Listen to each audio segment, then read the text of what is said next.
Thank you for, for inviting me.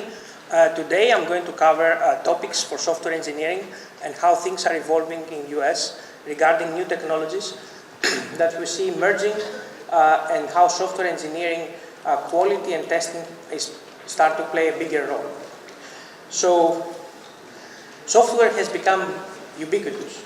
Everybody has heard of the term of Internet of Things, but in reality we see a lot of new technologies and new machines from very, very small sensors. You can see in the slide that we have machines that are very, very small, and also very, very much many new devices that are being used in new applications.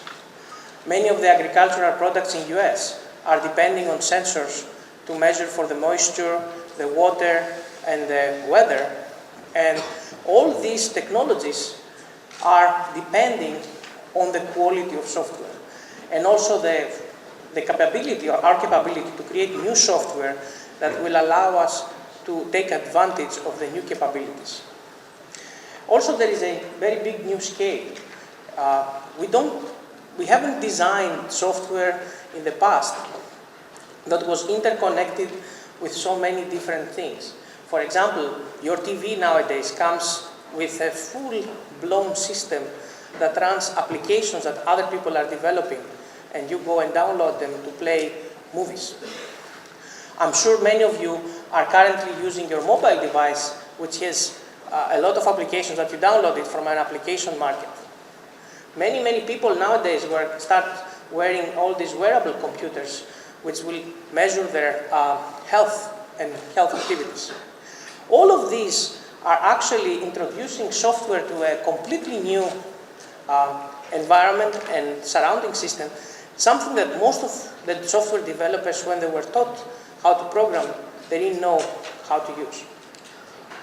Part of the idea is that we are now embedded in the physical world. We're not running anymore in software on a computer, but we might be running it on a wearable device. Of course, there is a lot of discussion about Internet of Things.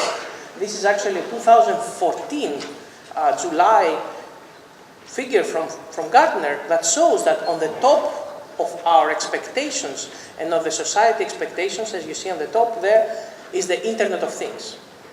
People are expecting from developers and software engineers to be able to develop systems that will be able to be used on everyday life. For instance, in US, we see now the changing of our temperature meters inside the houses and the power meters that go from being regular digital ones to be programmable. They're connected to the internet and people can just manipulate them through the internet. That also introduces problems and issues with the software that we didn't have before. So we design software, and actually I'm encouraging you to read that slide, because most of the technologies that you see there are actually depending heavily on software and good quality of software. So for example, when you see advanced metering infrastructure, it means that we will have meters that will allow us to measure power. Also, if you take a look, you will see basically that there is a lot of manufacturing happening. And most of these innovations depend heavily on software. So if you are on the software developer world, you will find out that you're not going to run out of job very soon. Actually, most software engineers are going to be in shortage. In US, they're in shortage because they are actually being employed to develop and test these systems. If you also look carefully, unfortunately, while we do want to invest in software, and most of the companies in US right now, they're heavily moving towards the cloud, and they're heavily moving towards the mobile technologies, because they are actually trying to attract their customers to basically use more of the mobile devices. Unfortunately, if you take a look, the maturity of technologies here when it comes to CIO priorities, security and quality technologies are very low. They're number 8. So while we would like to create software that is going to be robust. Unfortunately, we are moving towards a world where we create software too fast, and our capability to control the quality of this software is not very good. So while we try to create software, and as you see there, many of the collaboration technologies and IP management technologies are on that list. Actually, the entire list of priorities consists of software projects. There's not a single item that doesn't depend on software. However, software is not really currently up to the standards that society and we would like it to be, right? I would like to point you to the Heartbleed bug that happened this April in 2014, which is a problem with the software on OpenSSL, allowing a lot of servers that were public to be breached. And this was a serious vulnerability that it was a global scale vulnerability that allowed attackers to be able to steal data directly from servers. I mean, if you think about it, do you think that this was a problem that was only isolated in US? The truth is that all countries had that problem. And actually, there were plenty of proprietary software that were actually depending on open source software like OpenSSL. Who do you think was the first company, which company was the first to issue patches on their systems? Cisco. Cisco was actually using that code in their systems. The second actually very big incident that happened this year was in September. We also had what we call the cell shock. The cell shock was a bug in the board cell, and again allowed access, unauthorized access to systems. So you can see here with these two examples that both open source and proprietary systems use software, and we use millions of lines of code, but we don't really know how reliable this software is. And actually, the more we expose the society to software, the more the problem becomes exacerbated, because we have not really tested the software under all different conditions.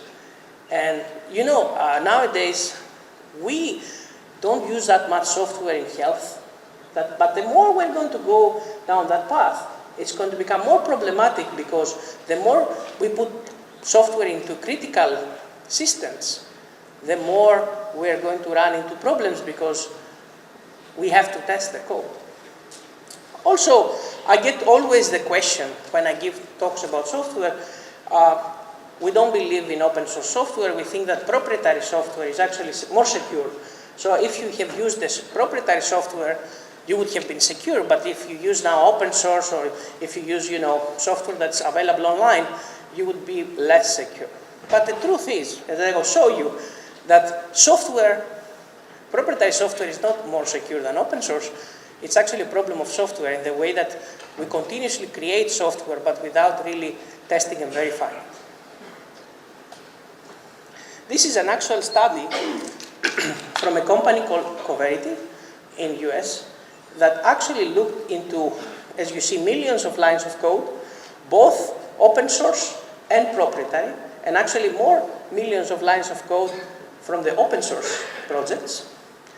And you can see the number of projects were 700, almost 750 from open source and almost 500 from proprietary code. And what they found out is that there were more bugs in proprietary code that we haven't fixed than exist in open source code.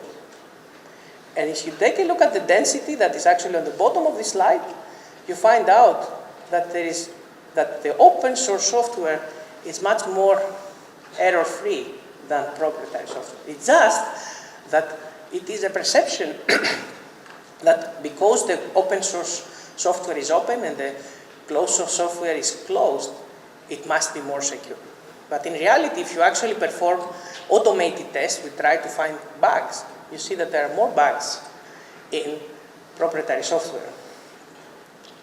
Also, I want to point out that in proprietary software, we have more outstanding bugs. And I want to think about the following thing. Why is that the reason that the proprietary software is more dense in terms of bugs? Is because many of the software that we have out there, they actually do use open source code into their operations and they depend on open source libraries before they start the project. So that when there is a problem on the open source library, that problem really is inherited in multiple products which are closed. If we take a look again at density by project size, it actually seems that the more code we write, as I told you, the more prone we are to errors. So you see there that if a project is fewer than 100,000 lines of code, both proprietary and open source, the probability of having bugs, of course, drops. The more complex the project and the more large the project becomes, the more dense in terms of bugs. Now, for big projects, more than 1 million, that trend a little bit changes. And the reason for that is that for those projects, we actually have more engineers to support them. And in that case, many cases, there is more testing and verification happening. Let's see some of the common bugs.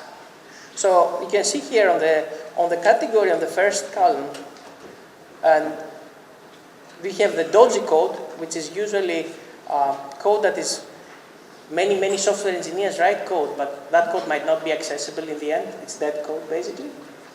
Null pointer dereferences, which actually are cases where we initialize an object, but we access the object before we actually populate the content of that object. Performance, a lot of problematic code. Bad practice, which means usually that we don't do the right checks, or we don't have the right error correction code or error capture code. Internalization. So when projects come from US, from English to a foreign language, the fact that they've been translated actually introduces new bugs.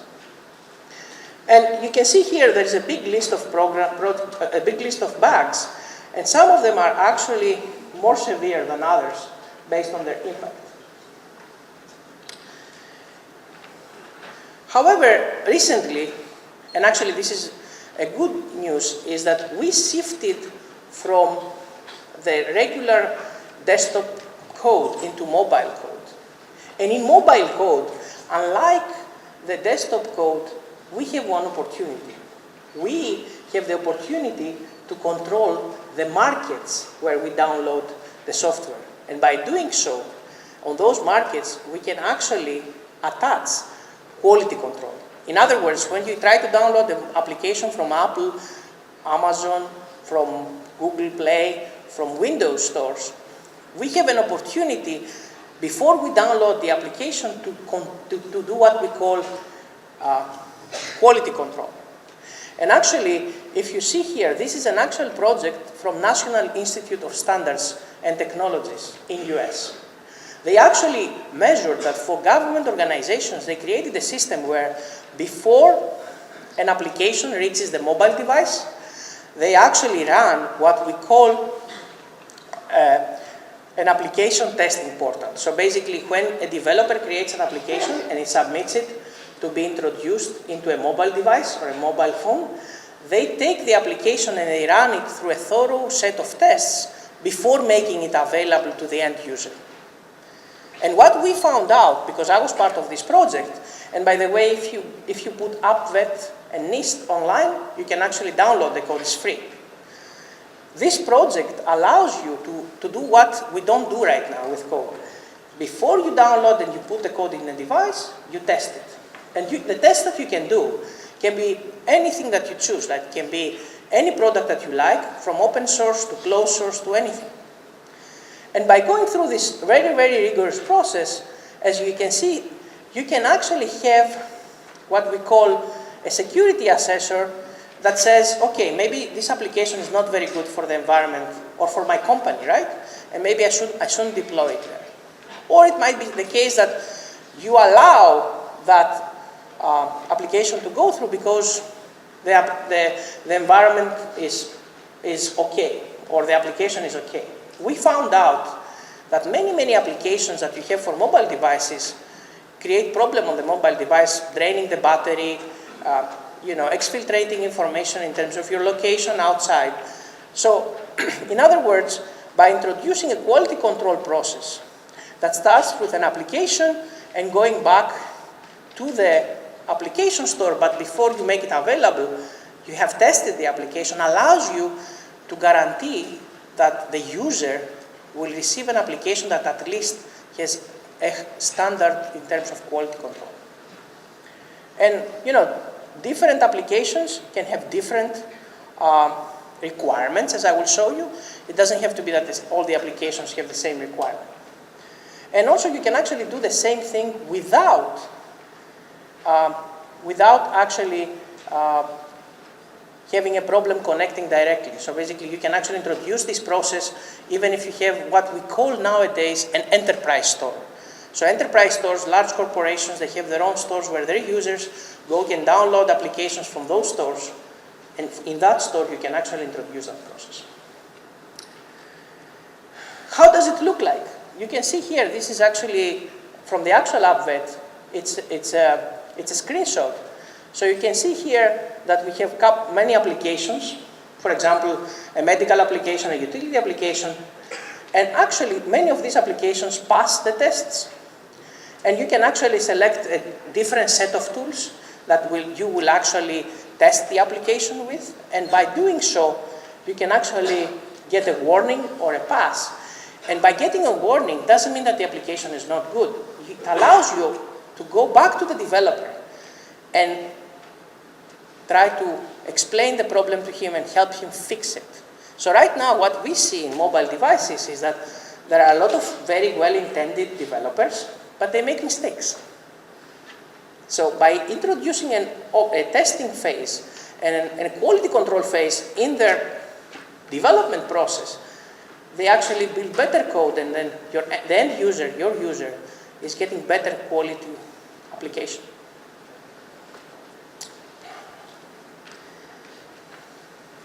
Also, what we call software assurance and testing is evolving. We no longer care about having the source code of the application. Actually, many of these tools, they don't even require the source code of the application. Actually, you can download the application right now from any market and test the application without having the source code. So we don't need necessarily the source code to perform analysis. Some of these tests can also be tests where they measure how quickly the battery, for example, is being drained by this application. Some other tests may be about how well the UI, if the application crashes under certain conditions. Also, the developers can also test and validate the code independently and pass the quality assurance criteria without having to submit the application necessarily to the portal. The idea here is that, unlike what we do right now, and I'm sure many of you work in quality assurance, right now the quality assurance as a process is introduced at the end of the project. With having that type of portal, you can allow the developer to test the code as the code is being developed, which actually makes it something that the developer doesn't see as a chore or as a barrier at the end of the project, but rather becomes a learning tool, as I will explain. And the reason that it becomes a learning tool is because as the developer writes the code and submits the code to the repository, that code is being tested, and the next day when the developer comes, without having finished the application, he can receive input about the quality of his code. By doing so, he avoids repeating the same mistake many times at the duration of the project. So he gets an early warning about the things that might not be good. And also, depending on the type of platform that you have, you can also introduce things like compatibility for graphics for different devices. Like you can increase the number of requirements or decrease them. Also, the code itself can be tested periodically. For example, nightly, weekly, depending on your project lifecycle, without having to be the last step of the process.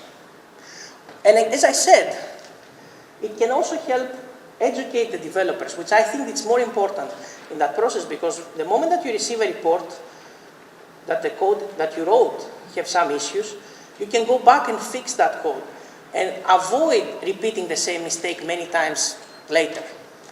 So actually, it avoids costly code rewriting. Also, there are different quality assurance and security requirements. For example, enterprise and government entities can set their own quality assurance requirements. And then all of these requirements can be tested independently. So for example, you can have more rigorous requirements, and then actually you can see how your code behaves under different requirements, from more loose to very, very strict. And that will give you a better idea of how good the code is.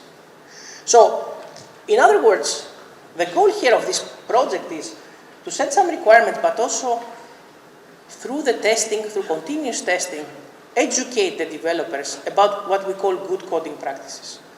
And right now, what happens is that usually people develop a project, and at the end of the development phase, after we have written thousands potential lines of code, you take that project and that code and you put it through a testing phase.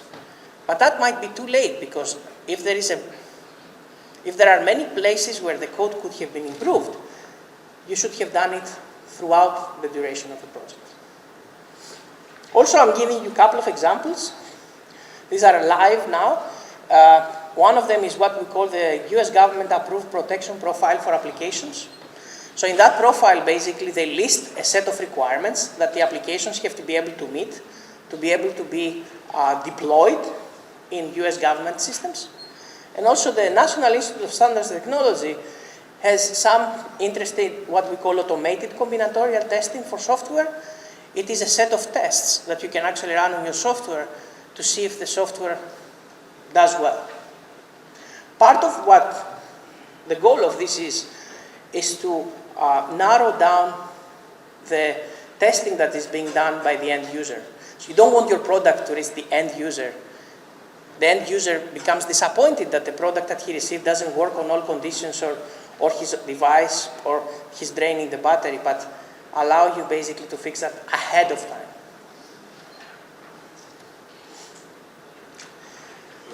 We also see a lot of what we call automated testing using static and dynamic analysis.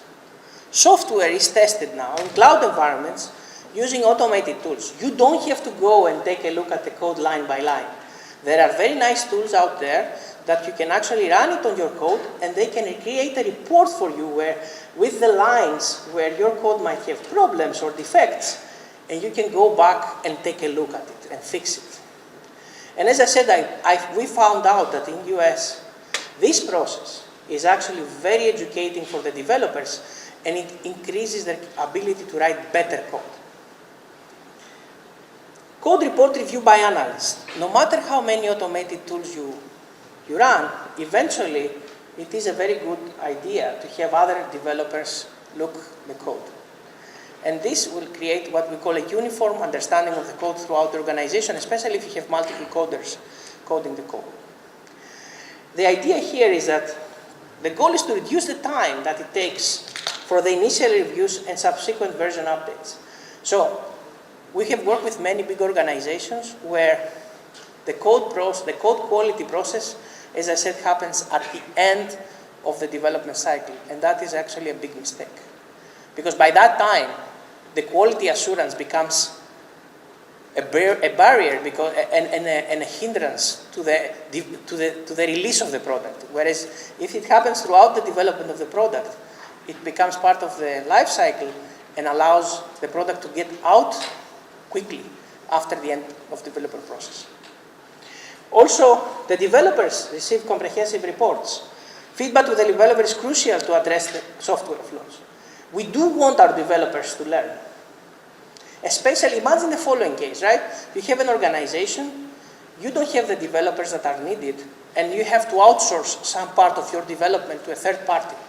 How do you control the quality of the code that you get back?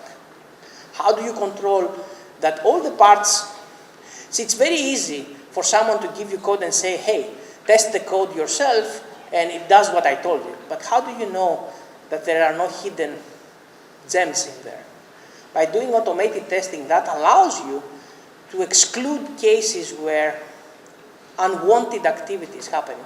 So we had basically cases in the past in US where a lot of companies developed code that were taking a lot of the personal identifiable information from the users, and when the users found out, the company stock went zero. Because the users were not very pleased to see that code was developed and the mechanism used on mobile devices to obtain the end result was actually compromising their personal data. So success is important, but it's also important to guarantee that the product that you develop and you push out there is going to also meet the requirements for the end user and won't create a problem to the company, to your company or to the company that you develop for.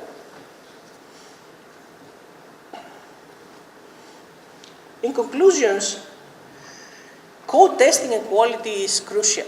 I know that many developers think that the most important thing is to write code quickly and push it out of the door.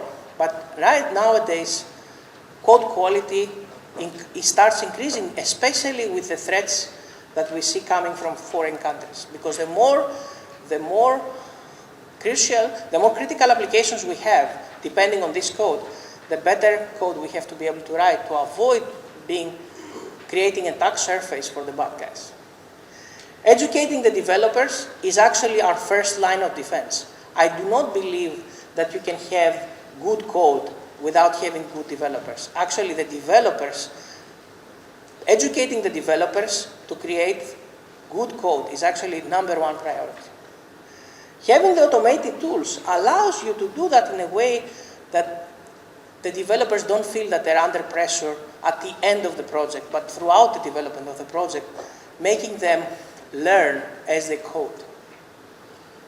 The verification tools are a very good mechanism to teach developers from their mistakes, and in many cases, companies collect all the mistakes that different developers do and have what they call a coffee where they discuss the errors and everybody gets to learn from other people's mistakes.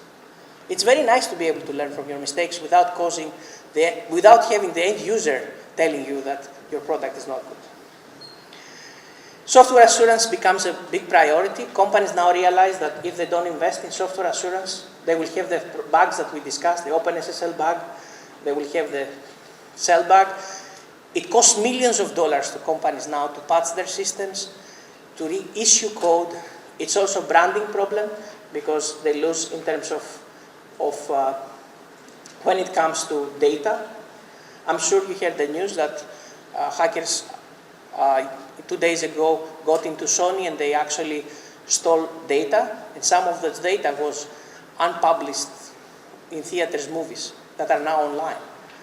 If you ask now someone from Sony, how much does cybersecurity or software assurance cost to you? The price tag is probably millions.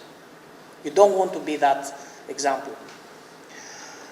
Mobile application market is an opportunity. I do think that mobile applications are going to become the dominant ones, not because we won't be using our laptops, but we're going to be using our laptops less and less, and most of the applications are going to be for wearables, tablets, and mobiles.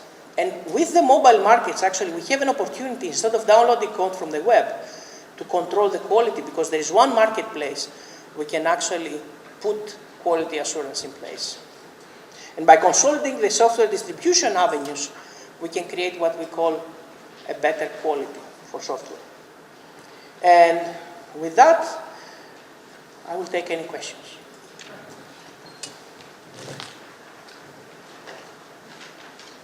네, 감사합니다. Thank you. 저도 이제 소프트 소사이티의 멤버이지만 라이프의 소프트공학센터와 함께 그 비주얼라이제이션이라는 비주얼라이즈 소프트공학학회를 오늘 창립하고 갑자기 이 자리에 서게 되었습니다. 좀 이렇게 큰 행사가 있다는 거에 대해서 몰랐었는데 아까도 좀 전에 그 조지 메디슨 대학에 있는 교수님이 모르겠지만 말씀하셨지 않습니까? 가장 중요한 것은 사실은 유저 프로그래머들이거든요. 그러니까 저희는 지금 기존에 소프트하는 공학을 하신 분이 나쁘다는 건 아니지만 굉장히 하이 레벨, 그러니까 인증을 받고 세미어 레벨을 받거나 인증을 받거나 또는 좋은 소프트 방법론을 가져오거나 또는 맞춤형 소프트 프로세스를 갖다 쓰거나 또는 자동화 테스트 케이스를 쓰거나 이런 모든 것들이 나쁘다는 건 굉장히 좋은 것입니다.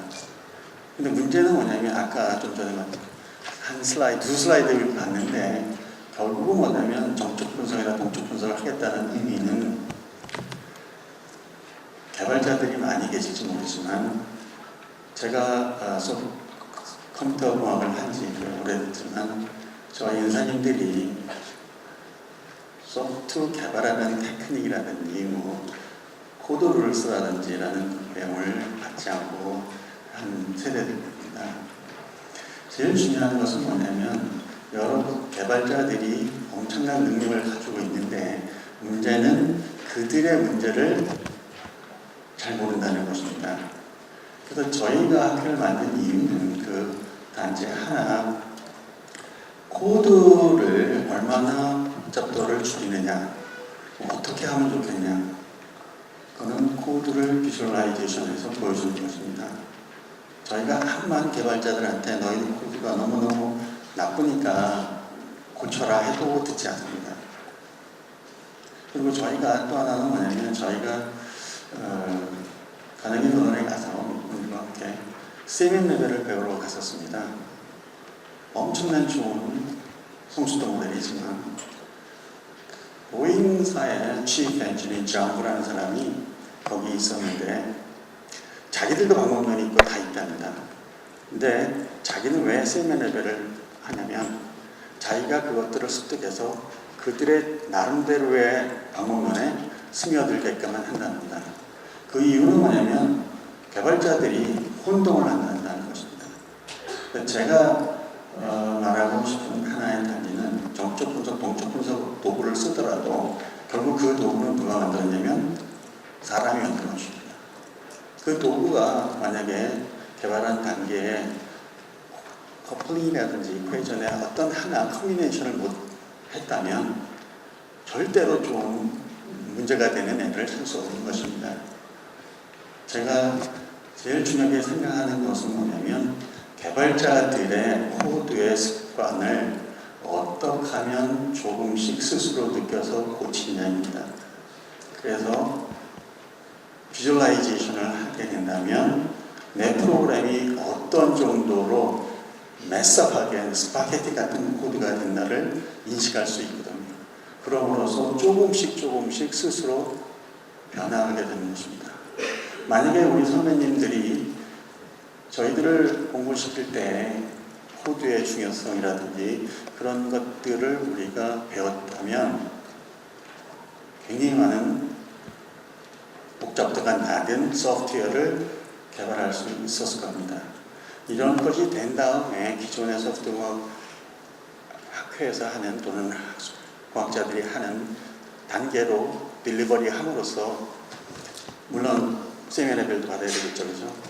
그런 단계를 수행함으로써 더욱 고품질의 소프트웨어를 개발할 수 있다고 생각합니다. 네, 감사합니다. 소프트웨어 품질 대상 시상식이 있겠습니다. 2014년 소프트웨어 품질 대상 시상식은 소프트웨어 공학 기술을 적용하고 기업의 소프트웨어 품질 향상을 통해 소프트웨어 산업 발전에 기여한 기업들을 대상으로 엄정한 심사 과정을 통해 최종 우수 기업을 선발하였습니다. 선정 기준은 소프트웨어 공학 적용도, 품질 내재화, 그리고 비즈니스 연계도를 기준으로 심사하였습니다. 그럼 수상을 진행하도록 하겠습니다. 호명한 기업 대표님께서는 앞으로 나와주시기 바랍니다. KT 감사패 수상기업 가온 미디어, 공로상 수상기업 밸류원 컨설팅, 우수상 수상기업 NT소프트 IT 스타 단상으로 나와주시기 바랍니다.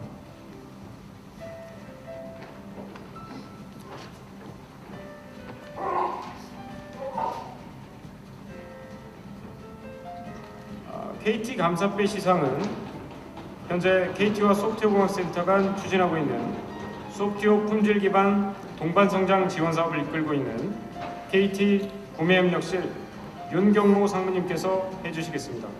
KT 윤경모 상무님을 앞으로 모시겠습니다.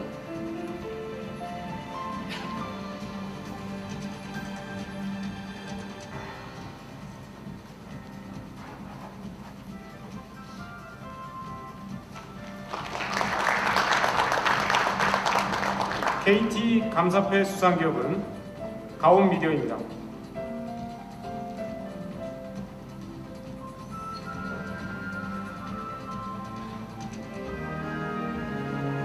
감사패 주식회사 가온미디어 귀사는 KT와 정보통신산업진흥원 소프트웨어공학센터가 맺은 소프트웨어공학 현장 멘토링 동반성장 지원사업에 적극적인 참여와 협력을 해주신 바 이에 감사의 마음을 담아 이패를 드립니다. 2014년 12월 3일 KT 회장 황창규.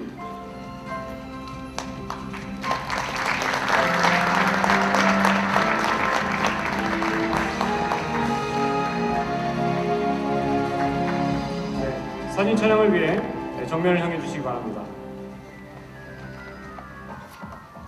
네, 감사합니다. KT 상무님은 자리로 이동해 주시면 되겠습니다. 다음은 공로상과 우수상 시상이 있겠습니다. 공로상 우수상 시상은 정보통신산업진흥원 소프트웨어공학센터의 이상은 소장님께서 해주시겠습니다. 이상은 소장님을 앞으로 모시겠습니다.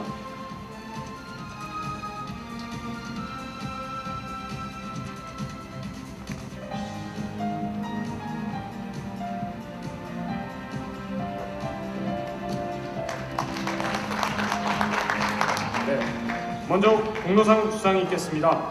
공로상 수상 기업은 밸류원 컨설팅입니다.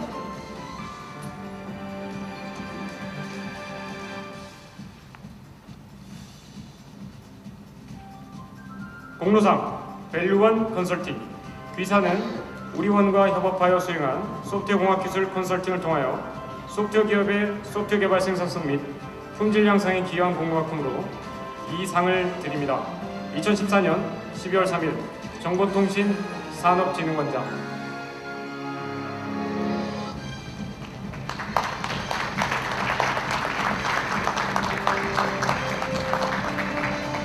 네, 사진 촬영을 위해서 정면을 향해 주시기 바랍니다.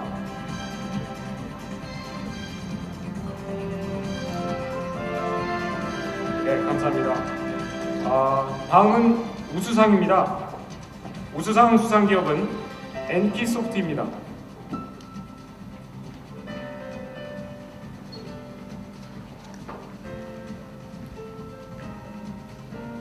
우수상 NP소프트 귀사는 소프트웨어 개발 생산성 및 품질 향상 증대에 탁월한 성과를 나타내어 타의 모범이 되었기에 이 상을 드립니다. 정보통신산업진흥원장.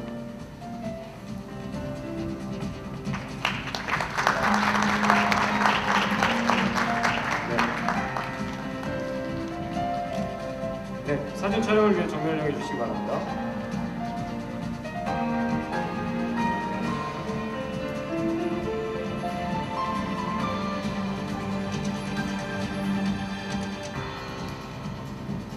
네, 감사합니다. 두 번째 우수상 수상 기업입니다. 우수상 수상 기업은 IT스타입니다.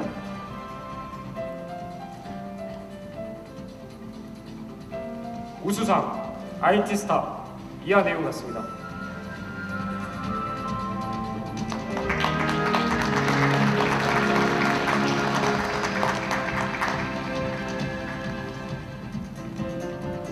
네, 사진 촬영을 위해 정면을 향해 주시기 바랍니다. 네, 꽃다발도 전달해 주시고요. 네, 고맙습니다.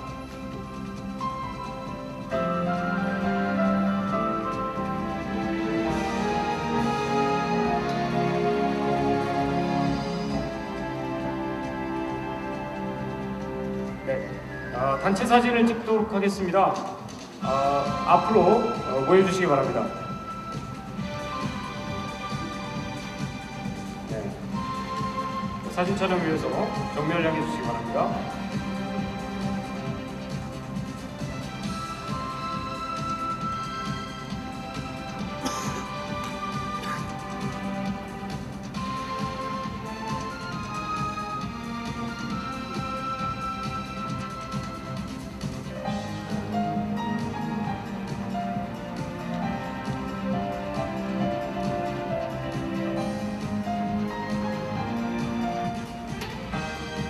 네, 고맙습니다. 전체 인원은 자리로 이동해 주시기 바랍니다.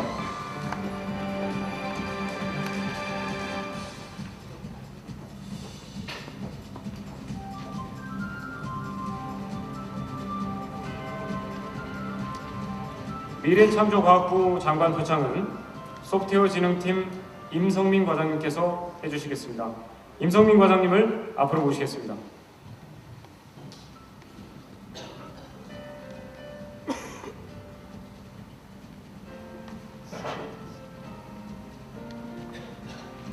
미래창조과학부 표창을 받을 N3N 대표님은 앞으로 나와주시기 바랍니다.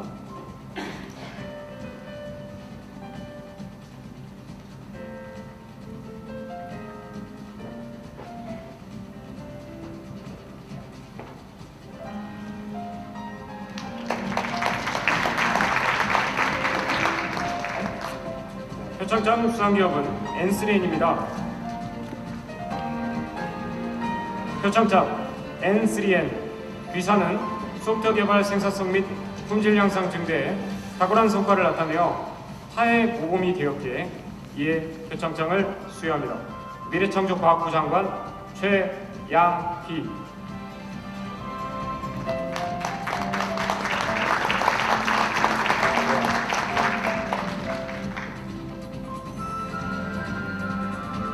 네, 사진 촬영을 위해 정면을 향해 주시기 바랍니다.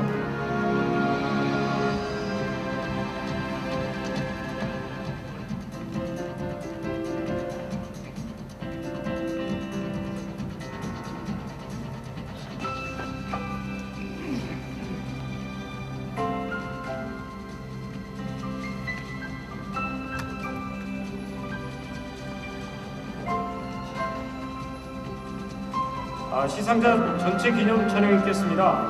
이상은 소장님, KT 윤경호 상무님, 수상기업 대표님들은 단상으로 올라와 주시기 바랍니다. 네, 전체 시상자들은 단상으로 올라와 주시기 바랍니다. 전체 기념 촬영이 있을 예정입니다.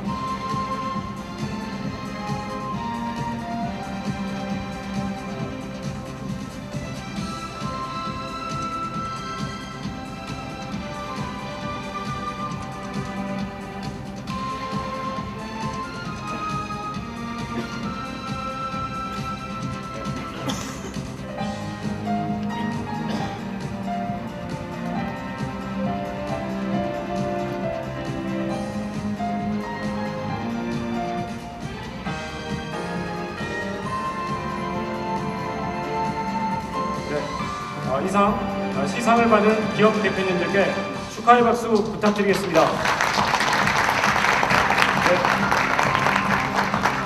네, 전체 인원은 자리로 이동해 주시기 바랍니다.